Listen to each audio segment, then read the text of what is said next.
Bagian ini kita akan bahas tentang penulisan bab 4 dan bab 5 di skripsi serta penulisan daftar pustaka.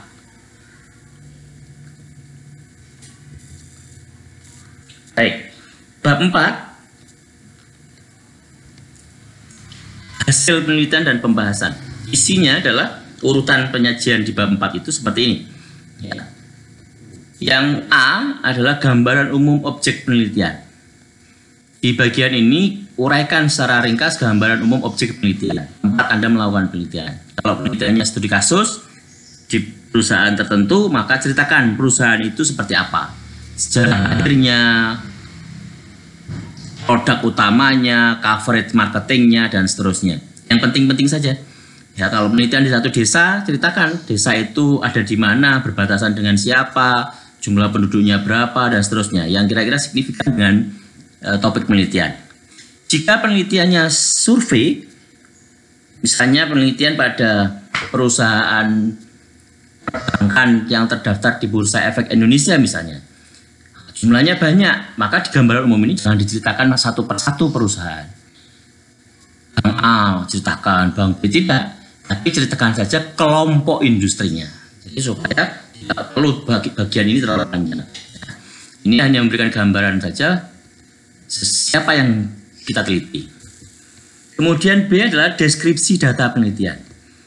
Uraikan data yang Anda peroleh. Jadi di bab 3 tadi. Di bab 3-nya Anda punya subbab namanya jenis data. Nah, jenis data yang di bab 3 itu hasilnya taruh di bab 4, di B, di deskripsi data, deskriptifkan. Ya, di sini kita menyajikan statistik deskriptif dari data penelitian. Ya, hanya disajikan saja datanya, belum dilakukan apa-apa, belum dilakukan analisis, hanya mendeskripsikan saja, ya, menyajikan statistik deskriptif dari data penelitian. Baru yang di C kita melakukan analisis data. Uraikan hasil analisis data yang Anda lakukan, tahapannya sesuai dengan teknik analisis data di bab 3. Jadi di bab 3 akhir itu kita punya bagian teknik analisis data. Nah, teknik analisis data yang kita sudah lakukan itu kita taruh di bagian bab 4 di C ini. Tahapan pertama ngapain? Ceritakan. Tahapan kedua ngapain? Ceritakan. Tahapan ketiga ngapain? Ceritakan. Sudah, hanya menyajikan proses analisis datanya saja. Ya, belum dilakukan diskusi atas hasil. Baru setelah data dianalisis, disajikan hasil analisisnya, di bagian D pembahasan.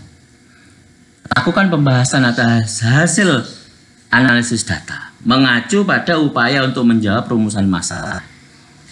Jadi, D inilah ruhnya, pembahasan, discussion kalau di paper jurnal internasional itu. Ini yang paling penting. Ini ruh dari bab 4 itu adalah di pembahasan yang seringkali hilang.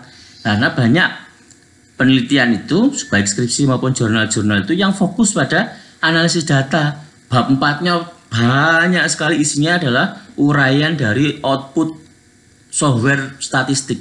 Sementara pembahasannya sangat kering, tidak banyak. Padahal ini yang paling penting, pembahasan.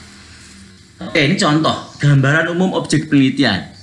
Ini misalnya contoh penelitian yang dilakukan pada 50 biggest market capitalization. Nah, dijelaskanlah 50 biggest market cap itu seperti apa. Gambaran umum kelompok sampel. Ini lanjutan dari penjelasan contoh menjelaskan gambaran umum objek penelitian.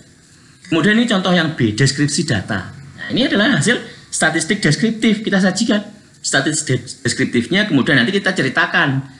Tabel ini kita ceritakan isinya apa. Jadi prinsip dari penyajian tabel itu adalah ketika tabelnya ini kita lepas, pesan penting dari tabelnya masih ada di dalam naskah. Jadi setelah tabelnya kita taruh, kita sajikan dalam bentuk tabel, kita narasikan informasi penting dari tabel ini.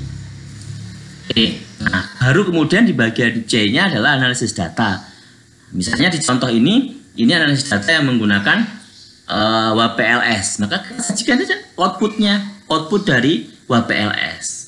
Nah, ini bentuknya, bentuk output dari WPLS. Sudah, kita sajikan saja. Tentu ini nanti didahului dengan tahapan-tahapan sebelum diolah, ya. Nah, ini contoh lain lanjutannya ya, lanjutan dari contoh analisis data. Ya, diceritakan saja mana yang signifikan, berapa koefisien betanya dan seterusnya. Dijelaskan saja apakah jalurnya positif ataukah negatif, gitu. Diceritakan di analisis data. Ya, menyajikan saja hasil analisis data.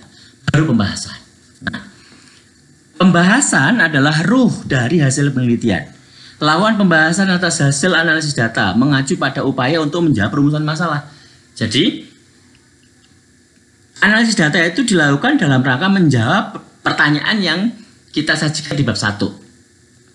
Hasilnya kita bahas di bab 4. Ya. Dalam menyusun subbagian pembahasan, Anda perlu mengajukan pertanyaan kenapa, why terhadap hasil analisis data. Kenapa kok ini berpengaruh? Kenapa berpengaruh? Misalnya hasilnya tidak berpengaruh, kenapa tidak berpengaruh? Kita munculkan pertanyaan kenapa atas hasil analisis data. Nah, dalam menjawab pertanyaan tersebut, kita mengacu pada setidaknya 3-4 hal. Yang pertama adalah teori, yang kedua adalah penelitian terdahulu, yang ketiga adalah logika, logical thinking, dan yang keempat bisa juga mengacu pada data kondisi makro. Yang paling penting adalah pada 3 hal yang pertama. Teori yang digunakan di bab 2 yang sudah disebut, penelitian terdahulu yang sudah dibangun untuk membangun hipotesis di bab 2 misalnya, atau penelitian terdahulu yang sudah dirujuk di bab 2, direview penelitian terdahulu, nah, itu dipanggil lagi pada saat melakukan pembahasan. Jadi bab 2 itu bukan pajangan. Bab 2 itu bukan sekedar untuk menambah jumlah halaman di tugas akhir. Itu penting bab 2 itu untuk nanti kita panggil lagi pada saat kita melakukan pembahasan. Oke, ini contoh. Di buku saya bisa dilihat di halaman 119 sampai 122 di buku metodologi penelitian akuntansi. Contoh pembahasan. Nih. Ya. Diceritakan kenapanya itu diceritakan. Ya. Jadi misalnya tidak usah khawatir ketika hasil penelitian kita berbeda dengan penelitian orang lain misalnya. Ya kita tinggal memberikan argumentasi kenapa kok berbeda. Jadi tidak juga hanya menyajikan oh ini berbeda dengan penelitian ini. Oh ini sama dengan penelitian ini, bukan sekedar seperti itu, tapi kita memberikan argumentasi. Ya.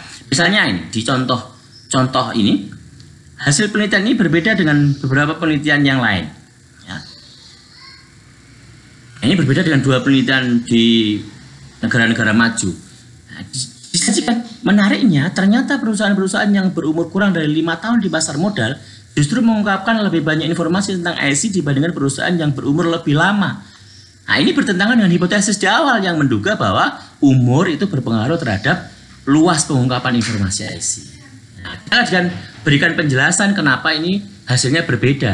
Nah, asal kita meyakinkan saja argumentasinya, maka itulah fungsinya pembahasan.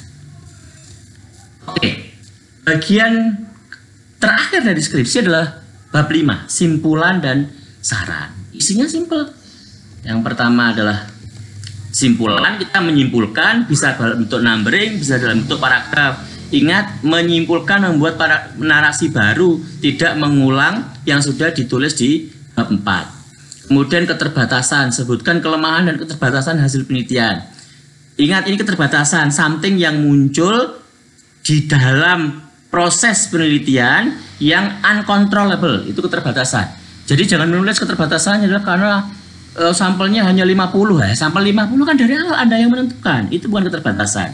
Atau misalnya keterbatasan penelitian ini adalah karena R-square-nya kecil. R-square itu adalah output. Hasil itu bukan keterbatasan. Ya, keterbatasan itu something yang uncontrollable dalam proses penelitian. Kemudian yang C adalah saran. Saran ini adalah hal-hal yang kita berikan untuk menutup keterbatasan. Jangan membuat saran yang tidak ada hubungannya dengan hasil. Itu saran apa? Sarannya apa? Jadi sarannya adalah harus sesuatu yang untuk menutup keterbatasan. Itu pula maka salah satu cara untuk melihat topik penelitian baru itu adalah membaca keterbatasan dan saran dari penelitian terdahulu. Keterbatasan penelitian terdahulu apa dan saran mereka apa? Itu yang bisa kita lakukan. Sama ketika kita sudah selesai melakukan penelitian, kita punya keterbatasan, kita disclose. Inilah disebut dengan kejujuran akademik. Kita disclose dan kemudian kita kasih saran supaya masalah itu bisa dikurangi. Nah, ini contoh simpulan dalam bentuk paragraf naratif seperti ini. Ya. Atau bisa juga dalam bentuk numbering. Nah, ini contoh keterbatasan 1, 2, 3 gitu. Kemudian saran. Ya. Ini semula bisa ada di buku, ada di contoh di 125 misalnya yang contoh keterbatasan. Kemudian saran ada di halaman 126, 127. Sekali lagi saran itu adalah upaya untuk menutup keterbatasan penelitian. Jangan membuat saran yang tidak ada hubungannya dengan hasil penelitian. Oke, jelas. Paling akhir dari skripsi adalah daftar pustaka.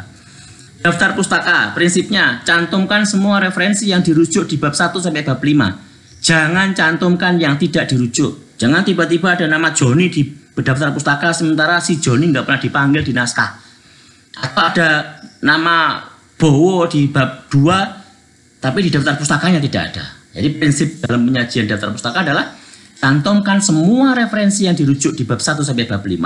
Jangan pernah cantumkan referensi di daftar pustaka jika referensi itu tidak dirujuk di naskah. Ya, penulisan daftar pustaka mengacu pada sistem Harvard. Ini kalau di UMM kita menggunakan Harvard, nama tahun. Ya, kemudian contohnya seperti ini. Ini contoh penyajian daftar pustaka. Ini nanti berbeda-beda tergantung selingkung masing-masing fakultas, masing-masing kampus bahkan ya, apakah menggunakan gaya selingkung penyajian pustakanya seperti apa. Nah, ini adalah contoh yang menggunakan Harvard. Cara merujuknya misalnya saya beri contoh ini supaya tidak ada pemborosan kata. Jadi, kalau kutipan di awal misalnya Bontis menyatakan gitu. Tidak usah diberikan kata menurut di depan. Menurut Bontis menyatakan, itu pemborosan.